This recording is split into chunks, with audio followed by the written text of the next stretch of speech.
Hi, this is Star Thinker, and I'm going to talk to you today about the Great Pixie Hollow Apocalypse, which is something that I stumbled across accidentally.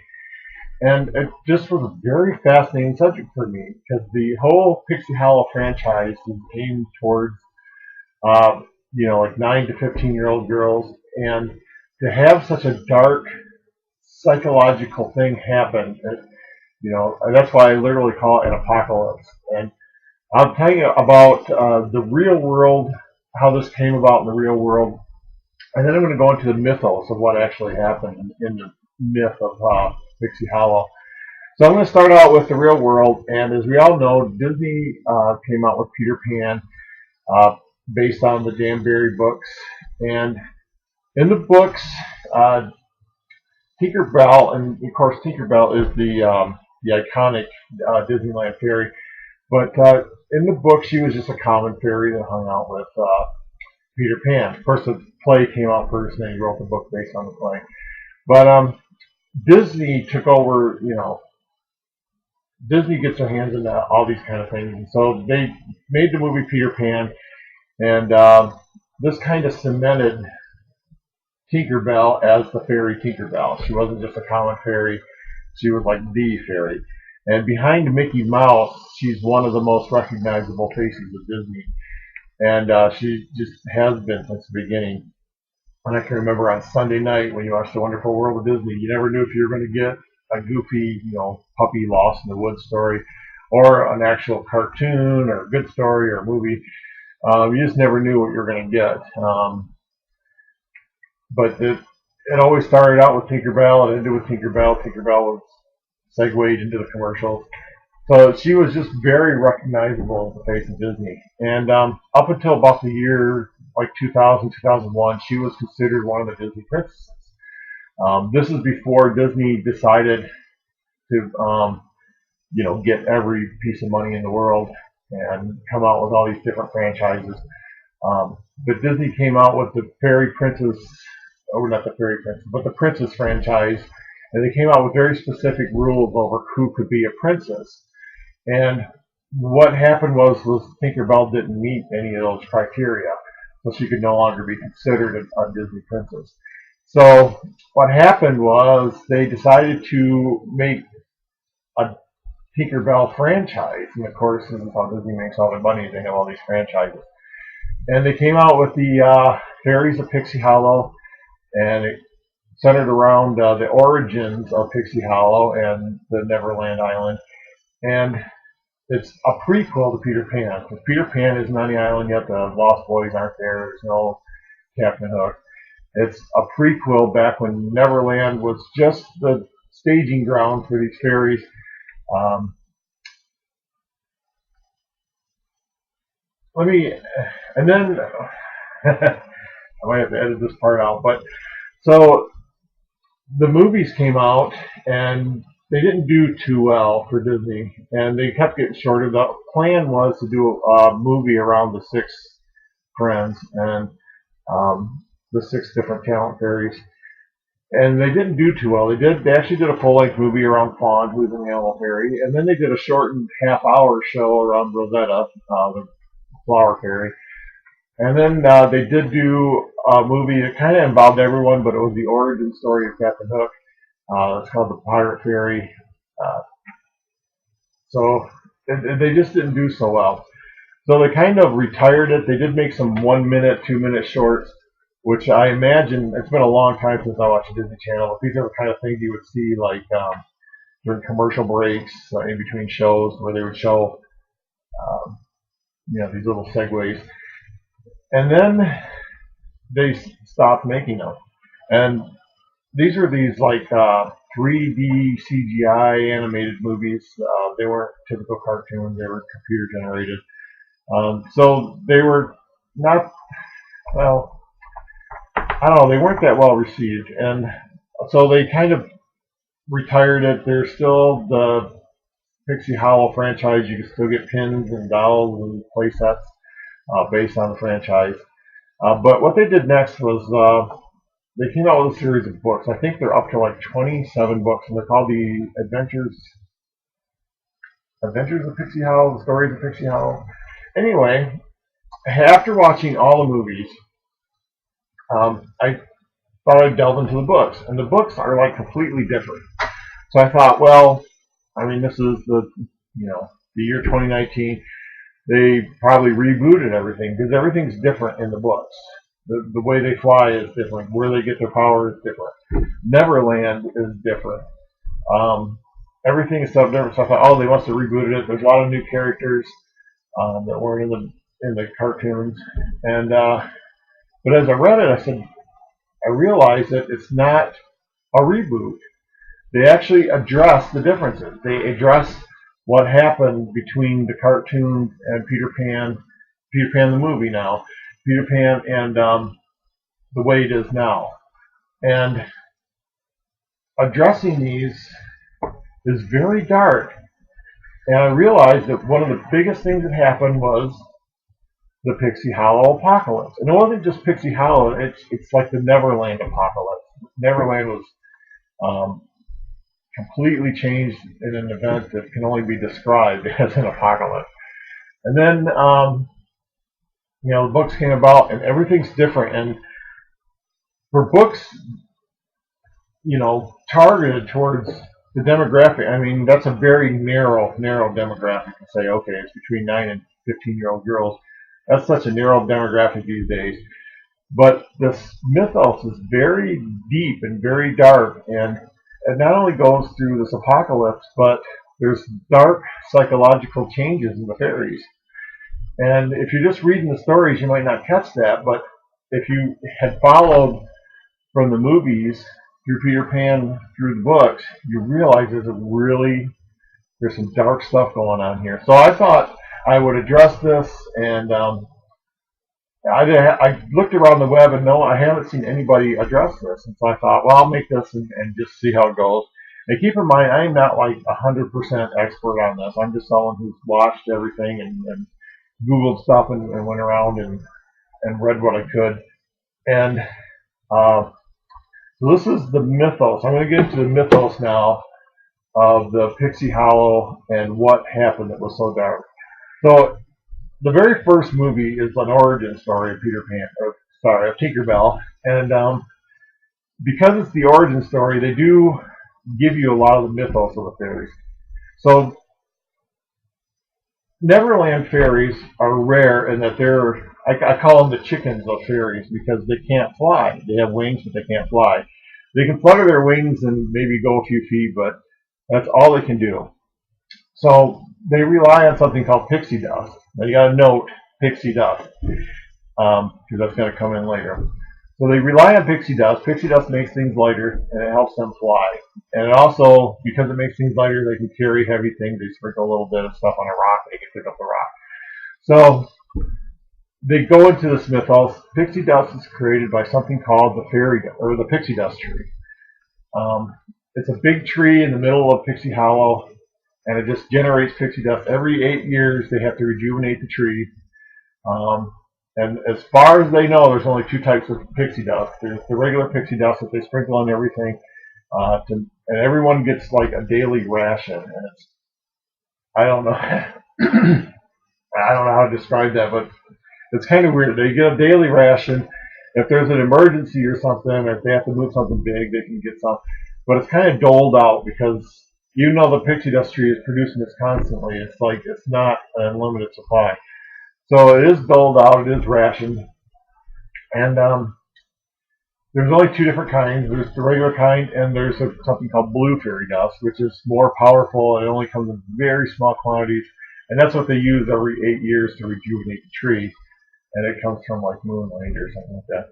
So that's kind of the base of it. And then they explain that the first time a baby laughs, and this is, the mythos of it, a fairy is created.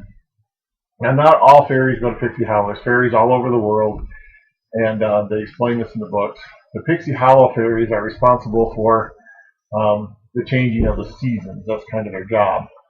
And so some of the laughs go to Neverland. It's also explained that Neverland is a sentient, magical entity of its own. Neverland is aware of itself. There's a point in the book where it actually moves to catch a fairy that was going to fall in the ocean, so it moved itself to catch this fairy. And when I get to the apocalypse, this is very important because this is what made the changes from the movies to the books. And you got to remember that Neverland is just it is kind of alive. So they go into this mythos. Tinkerbell comes in as the baby's first laugh. Now later in another movie, they explain that her laugh split in half, and I'll get into that in a few minutes. But Tinkerbell arrives, and when a new fairy arrives, the first thing they need to do is pick their talent. And they arrive with the talent. They have to discover what it is. And it's this, she discovers that she's a tinker, and that hence the phrase Tinkerbell. Now in the Peter Pan movie, she's a tinker because she fixed pots and pans, and that's going to come in important later. But in the movies, she's more than just fixing pots and pans. She is what's called a rare talent, and it makes her like this genius. She finds lost things on the beach, and these are things that washes up: old watches, compasses, junk, metal spring screws. And so she finds these things on the beach, and she starts incorporating them into the daily life of the pixies, of the fairies. And this has never been done before. They've always used natural things. They've used acorns for wheels, and now they find buttons. Now they use buttons for wheels, and it makes their carts faster and better. And everything she's using makes things faster, better, stronger. And she's regarded as like this genius of bringing them in. At least this is the way an adult sees it. She's bringing them into the industrial age, kind of. She makes things faster and easier for everybody, and they're getting jobs done faster, and the emergency's better. So she's like ushering in this new age because she is a rare talent fairy. And then they kind of introduce all the other fairies. There's Rosetta, Fawn, Iridessa, Silver Mist, and Vidia. Now Vidia I am going to talk about a lot because Vidia is the dark psychological change that takes place. When I get past the apocalypse, I'm going to explain this better. But right now, Vidia is also a rare talent fairy. She's the fastest fairy in Pixie Hollow. She's a wind fairy, but her rare talent is that she's the fastest. She's the fastest fairy that has ever been. And she's also like arrogant, and she feels like she's better than everybody else, and it really shows. She doesn't want to have friends. She's very snarky. She's very sarcastic. She doesn't want to be around other people, but she does respect.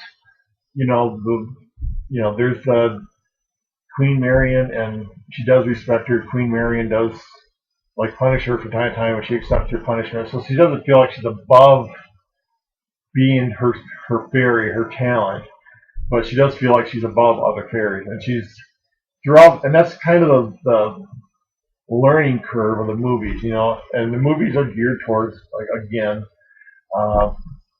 about kids basically, and it shows the change in her, when she does something wrong, but instead of being punished, she's forgiven, and they help her out. She's learning the value of friendship, and that's, I guess every cartoon has to have a moral in there somewhere. But throughout the movie, she becomes more down to earth. She befriends Tinkerbell. She makes friends with the other, on behalf of Tinkerbell, who's friends with the other fairies. So she kind of becomes part of the group. And even though she's still a little snarky, she's still a little sarcastic, and a lot of the fairies still harbor feelings against her. But she becomes part of the group, and this is really important later on, because, like I said, good start. So that's kind of how the movies go. The movies also go into the origin of Captain Hook. There is a fairy who is another rare talent fairy who comes along, and she can change the properties of pixie dust. And that's very dangerous. And they told her that it was dangerous, and she has to stick to her pixie dust duties and not experiment with it. But she continues to experiment, and she creates an issue so bad that they end up exiling her. Again, another very deep subject. And when she's exiled, she actually creates a second pixie dust tree, This is how powerful she is. And she uses this tree to help a pirate ship fly. And of course, that's the origin. Captain Hook was actually the first mate on this ship. And because the pirate ship can fly, it can now come to Earth and plunder Earth. And, Smee's in there, and the alligator's in there as a baby alligator. Hook still has both his hands. But it's the origin of Captain Hook. And of course, there's Captain Hook betrays this fairy once his ship can fly. He got what he wanted, so he betrays her, and they have to rescue her, and she's accepted back from Pixie Hollow. So there are some stories.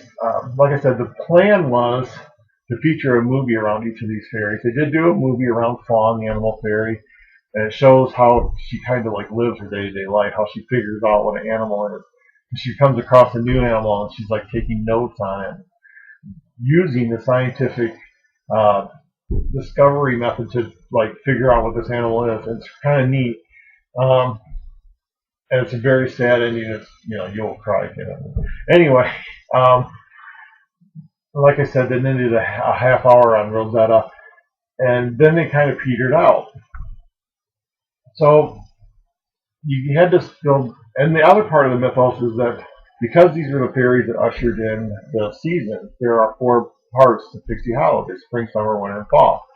There's a hard border, a closed border between winter and the spring, summer, and fall, because the winter fairies, if they get warm, their wings get really weak and they can break. And likewise, if one of the warm fairies goes to the winter land, their wings get cold and brittle and they can break. And of course, when I told you that Tinkerbell's laugh split in half and one half went to the winter woods. So she ends up with a twin sister that lives in the winter woods that she never knew she had. And of course, The Secret of the Wings is the movie that introduces her sister Periwinkle. And Tink does injure her wings in the cold of the winter land, and it's discovered now. The fact that the last split is known. They have books, history books that says it's happened before. So that was kind of a known for them. It hasn't happened like in a recent memory, apparently, because there's no other sisters. But it turns out that when Tinkerbell's wing breaks, of course that's supposed to be the end of it. That's the end of her flying. But it turns out because her sister is identical to her that they could match their wings, and it fixed her wings. So that's what The Secret of the Wings was about. And spoiler alert. Anyway, the border was closed for a reason, and it turns out that Lord Mallory, who's the head of the Winterland, he doesn't have wings either. He broke his wings rescuing a Warm Fairy, which turned out to be Queen Marian. And of course, in that movie, they opened the borders back up. And this is all part of the mythos. Also, these fairies live where they want to live, and this is an important note. All the Tinkers live together as Tinkers. All the flower fairies live together, and they live in flowers and baskets and caves and wherever they live. They live all over the place, and that's an important note too, because that changes. And then I picked up the books, and the books are completely different. And the books, they have what's called Mother Dove. And again, Pixie Hollow fairies can't fly. And Mother Dove has these magical feathers. And every year, once a year, she molts. And they take the feathers and they grind them into fairy dust. And remember I said pixie dust? No. Well, now it's called fairy dust. And there's no longer a pixie dust tree. The pixie dust tree is gone. The secondary pixie dust tree is gone. And as I was starting to read the books, I thought, oh, they rebooted this. And no, they explained in the books what happened, and there was an apocalypse. So now I'm going to get to the apocalypse that I've been promising. So in the books, they explain that yes, things used to be like the Four Seasons, the Pixie Dust Tree, before Peter Pan. So, and before Peter Pan and the Lost Boys come along, there was some kind of war on Neverland. And there was a fire that was like a scorched earth. Neverland was burnt to the ground. Now, they don't explain how the fairies survived, but Neverland, in order to protect itself, took all of its magic and put it into a single egg. And then it resurrected a dove that had been burning, and resurrected this dove to sit on the egg. And so this became the mother dove. And the pixie dust tree, along with everything else, was burnt to the ground. It's gone. The secondary tree is gone. The 4 seasons are gone. The island is literally wiped out. And what happens is, where the pixie dust tree stood, a new tree grew, and they call that the home tree. Now, apparently, a lot of fairies died in this because there's a lot of absences in the books, and I haven't come across any yet that explain why these people are absent. But in the book, it explains that fairies die all the time, and it's just kind of accepted. So it's kind of dark to think about, but Bobble and Clank, who are the 2 main friends of Tinkerbell in the movies, are gone, and it's just implied that they died in the apocalypse. Winter Woods is gone, like the whole Winter Woods is gone. It's just implied that it's gone in the apocalypse, which would include Periwinkle and Lord Mallory. The 4 ministers of the seasons are gone, again implied. Some of the friends are gone. It's just, and throughout the books, it's just, they're not there, but as you read the books, it's implied that so many fairies died in the apocalypse that that's why they're absent. And that's very dark. And I thought, wow, we're looking at a post-apocalyptic Neverland when you read the books. So anyway, this tree grew where the pixie dust tree was, and this became the home tree. Now the population is now so low that every fairy in Pixie Hollow lives in the home tree. There's no longer these little villages. There's no longer these little things that where the talents live on their own. They all live in the same tree, and except for one, and that is Vidia. And I told you Vidia was going to be the darkest story of all. Vidia does live on her own because, this is how it's implied. So Tinkerbell, so the apocalypse happens. Fairies are wiped out, but Mother Dove, she does her molting. They get fairy dust. Now fairy dust is very limited because it only comes once a year. It's explained that they store it in pumpkins, and the rations are kept even more carefully. And again, Terrence, who is a pixie dust fairy in the movies, is now kind of the head pixie dust. And again, the head in the movies was Fairy Gary, and he's gone, and that's implied that he's gone because of the apocalypse. So Terrence is now the one who goes all the pixie dust, and he's of course got a crush on Tinkerbell, and he's always breaking things so Tinkerbell can fix them. And the molting happens, they grind it in, they store it in pumpkins, and it's very limited, so the rationing is even more rationed than ever. And what happens is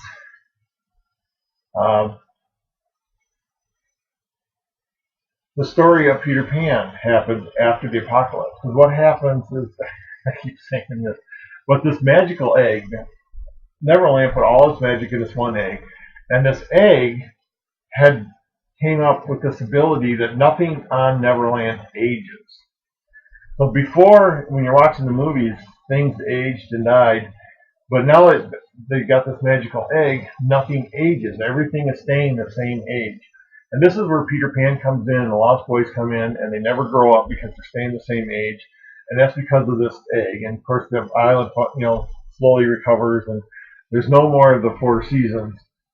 They all kind of work together everywhere. So this egg prevents them from dying, and that's kind of explained why some of the fairies have lived so long, and that explains the Lost Boys. They never grow up, and of course Captain Hook was there, so he reached a certain age and he stopped aging. Well, everything on Neverland kind of stopped in time, and the mother dove protects the egg. The mother dove can never leave the egg; she sits on the egg constantly. But Peter Pan comes along with the Lost Boys, and Tinkerbell is just fascinated with him. So she goes and hangs out, and it's implied that she hung out with him for years. That's where the movie happens, and she becomes his friend, and she kind of abandons Pixie Hollow. And as she's abandoning Pixie Hollow, her friends, she was kind of the glue that held her friends together. So her friends drifted apart. And this betrayal kind of hit Vidia harder than most. And she became not just arrogant, but she became downright evil. And she just didn't want to have anything to do with pixies anymore. That's why she's the only fairy that doesn't live in the Pixie Dust Tree. She lives on her own. And she becomes very protective of her status as the fastest fairy, of the greatest rare talent that's ever come along. And she becomes very protective of that. And so protective that she starts to do things that no other fairy's done. And in the books, she does some very dark things. She tricks a fairy into flying over the ocean. Now, if a fairy's wings get wet, they hold water and it sucks them under, and they drown. So fairies can never land in the ocean. They can't swim. And so when they fly over the ocean, they carry an extra bag of pixie dust. So if they start to lose their ability to fly, in flight they can sprinkle some more pixie dust on them and keep going. But Vidia actually takes a bag of gravel and just puts some dust on top to get rid of this fairy that takes care of Mother Dove. So I mean, this is actually attempted murder, and so she sends her out over the ocean on a mission. And as she's flying over the ocean, she went to sprinkle some pixie dust on her, and it turned out she's got a bag of gravel. And this is very dark. And keep in mind, these books are geared towards young girls. So she is actually attempted murder, and the reason she sent this fairy away, because this is the fairy that took care of Mother Dove. And because Mother Dove cannot leave the egg, so she has to have food brought to her. She has to be taken care of. And she did this because she learned that if she plucked a feather off Mother Dove before molting, and ground it into fairy dust, it's a more powerful form of fairy dust than when the feathers molt. And with this special fairy dust, it made her even faster. And she loved this ability, so she started stealing feathers. Of course, Mother Dove, she's aware she's being plucked and it hurts her, and she's like trying to explain to Vidia, hey, this really hurts. And Vidia's like rationalizing it. She's like, oh, it can't hurt that bad, and she's stealing feathers, and oh, you'll get over it. And she's eventually caught, and she's grounded. She's severely punished, but she's still part of Pixie Hollow, but she does live apart now. So in the book, she's very evil. She's not just a snarky, sarcastic friend to everybody. She's this totally arrogant, vindictive, horrible fairy, and nobody likes her. And she's accused of crimes, and she's it's very dark, and it kind of falls back on when Tinkerbell abandoned them. She just felt like that's it. There's no such thing as friends, so why have them? So Tinkerbell is flying around with Peter Pan, and of course the story of Peter Pan happens where he brings, they call it the Wendy to the island, and that's when Tinkerbell realizes that she's really meant nothing to Peter Pan. She was just a friend. There was nothing there. And she felt betrayed by Peter Pan when the Wendy came along, so she went back to Pixie Hollow. And when she went back to Pixie Hollow, she was no longer like ushering in this age of wonders, industrial wonders with lost things. She just became back to a tinkerer. She repaired pots and pans. And she was quite happy with that. She doesn't, in the book, she hangs out with Terrence and she hangs out with a few other fairies, but she doesn't have this close relationship with the friends that she had in the movies. And it actually goes into some of the, because the narrative in the book is different than what you can get in the movies. So it actually explains that she feels bad. She feels guilty that she abandoned Pixie Hollow. And she's humbled, and she just wants to repair anything that leaks, basically. A pot that leaks, spoons that leak, the bathtub. That's all she does now. She's not inventing things. She's not coming up with new things. She's still a tinkerer. She still fixes the wagons and stuff, but basically just pots and pans. She doesn't do as much as she did before. And they mention her friends, but her friends are all like on their own now. They're all in their own cliques again. They're all, they also are like, yeah, I remember when you left us. It's just dark. It's very dark psychologically. And Vidia was hit worst of all, and this attempted killing of another fairy, and then um, the plucking of Mother Dove, which is just unheard of. Mother Dove is what creates Neverland. Mother Dove is Neverland at that point, and to pluck Mother Dove is just unheard of. And she's severely punished. She's grounded for like a month. She can't fly. They take her powers away, but she did end up keeping the dust that she made, and she hides it in this box with 7 locks that take 7 keys.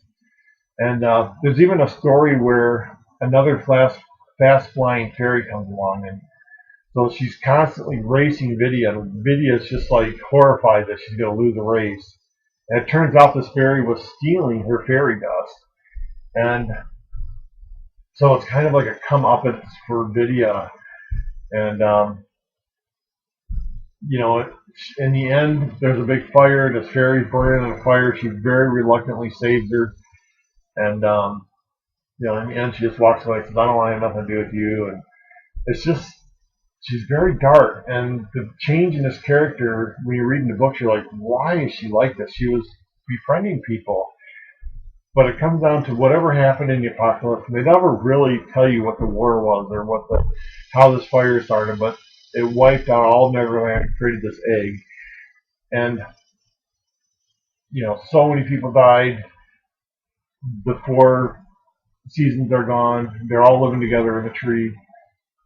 And then Tinkerbell abandons them, and she's feeling guilty, and they kind of are not like totally trusting her. And again, this is all in a children's story. The books are very light reading for an adult. I go through a book in like 15 minutes, and but they're geared towards young girls to read about interactions. And that's kind of, when you read young adult stuff, it's usually about someone learning a lesson. And of course, they do introduce a lot of new characters. There's Prilla, who, like, so many fairies are dying. And kind of like Neverland created a new fairy. And Prilla is this new fairy. A fairy dies when someone stops believing in fairies. So if someone grows up and they stop, one day they realize all fairies are just a fairy tale. That's when a fairy dies. So Prilla is this new kind of magical fairy that people can see. And she goes over to the mainland. She has this ability to instantly transport to the mainland and appear in front of somebody, and she'll hit them on the nose, and she'll tug on their ear, or she'll rattle a leaf in front of them. And people see the fairy, and they're like, oh my God, fairies are real. And she's like rejuvenating this belief in fairies. And she's like the only one who has this talent. And Mother Dove is like, yes, she has this talent because, we need this talent. And I was reading a story where there was a guarding Mother Dove, and he just drops dead. She's like, oh, someone stopped believing in fairies. And it's just, it must happen so frequently that they're just accepted, And the fairies that have outlived, their babies that had left, and that's explained by the egg and nothing growing old.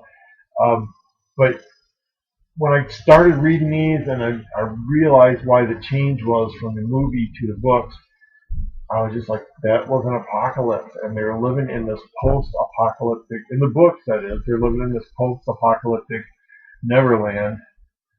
Peter Pan is still there, and there's stories where she actually goes and visits Peter Pan. He still treats her like, oh, hey, you were just here yesterday, but she wasn't. It's been years, and he doesn't. She realizes that he doesn't have feelings for anything. He's a boy, and again, it's kind of sad that she realizes this, and that just makes her feel all the more guilty that she abandoned Pixie Hollow for this guy. And there are stories where dark things happen. There's a water fairy named Rainy who needed to help because the egg cracked in this one story, so I had to help repair it. And she actually cut off her wings so she could dive in the water. You know, with wings in the water, it pulls you under. But she tried to talk Vidia into cutting off her wings, and she thought that was the one person who could do it. But Vidia was like, even Vidia knows the importance of flying and refused to cut her wings off, so they had Prilla do it. And so she is like the only fairy without wings. She has a bird that she rides and she needs to fly, but she can swim, so she's the only fairy that can swim now, which is befitting because she's a water fairy. But yeah, it goes. A lot of people don't realize that Disney, you know, the Magical Kingdom, and there's lots of adult stuff in Disney. You know, Disney isn't just about kids, but the Tinkerbell franchise, the Pixie Hollow franchise, is supposed to be for kids. And here's this really dark. I mean, I could just see a totally adult movie like the Pixie Dust Tree being wiped out, and what must have happened? Because it must have been a long time before they realized that you could grind the feathers in the fairy dust, and it has the same abilities as pixie dust. It is explained that they are two completely different dusts, and they just have the same abilities that allow the Pixie Hollow fairies to fly. And it's just like, that is very adult. And then the whole part about betrayal and how it affected Vidia and how Vidia takes it out on the other fairies, and how the queen is like, she's a lot different in the books than she is in the movies, and you know, all these changes that took place because of the apocalypse and the betrayal. And you know, when you know, in real life, if you're betrayed, you can't just earn that trust back. It's almost gone completely. And yeah, friends do drift apart. You know, if one friend is gone, maybe that was like I said, that was the glue that held other friends together, so they drift apart.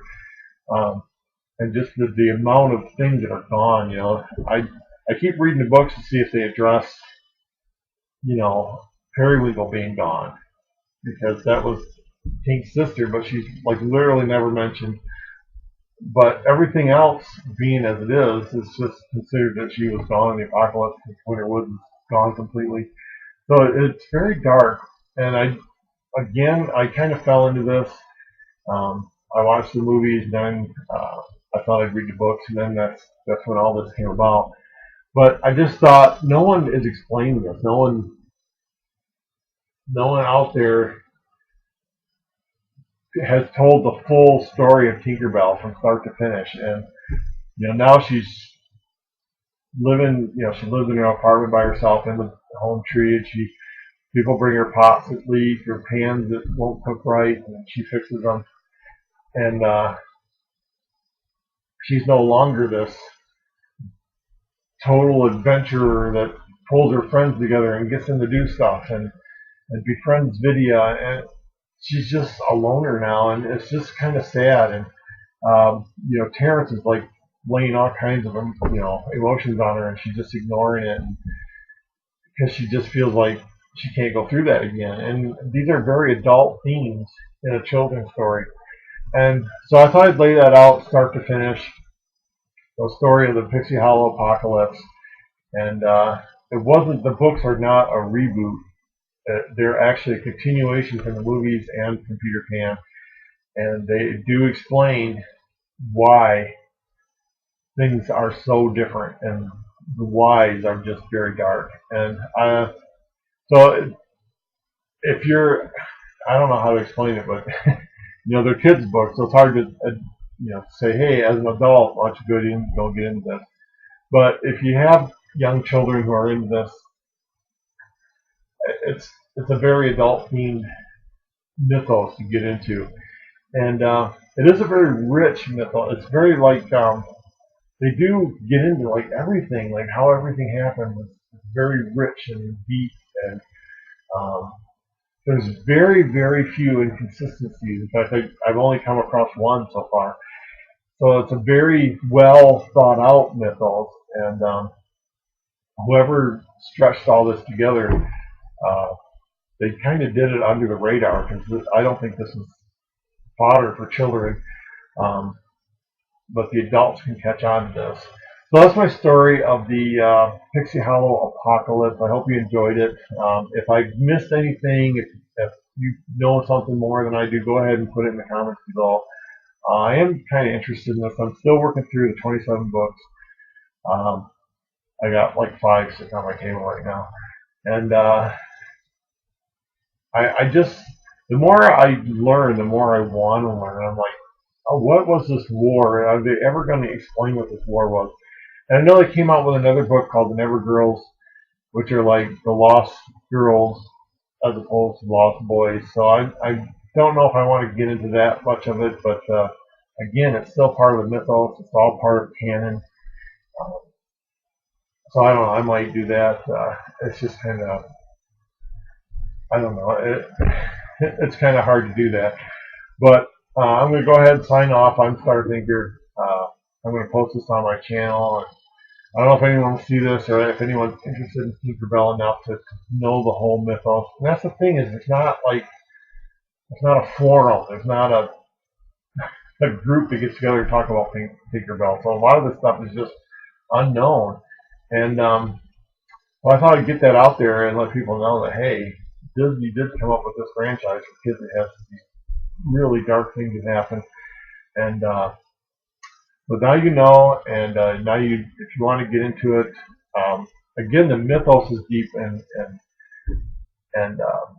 well thought out and rich. But the presentation is kid stories. You know, if you watch the movies, they are for kids. If you read the books, they are for beginner readers. Um, so yeah, it's difficult for an adult to care about it even, but it's almost geared towards adults. So anyway, Star Thinker, post comments below if you know if you've read one of the books, maybe it explains something that I didn't know. But I'm going to get through them all and find out what's going on. I would like to know more about this war. I don't know if they'll ever address it. I would like to see that, and it would. I don't know if they could do that in the context of a children's book. So it's kind of interesting. But we'll see what happens, and I'm going to go ahead and sign off. And may, what's the word they use in the books? Fly with me. Thank you.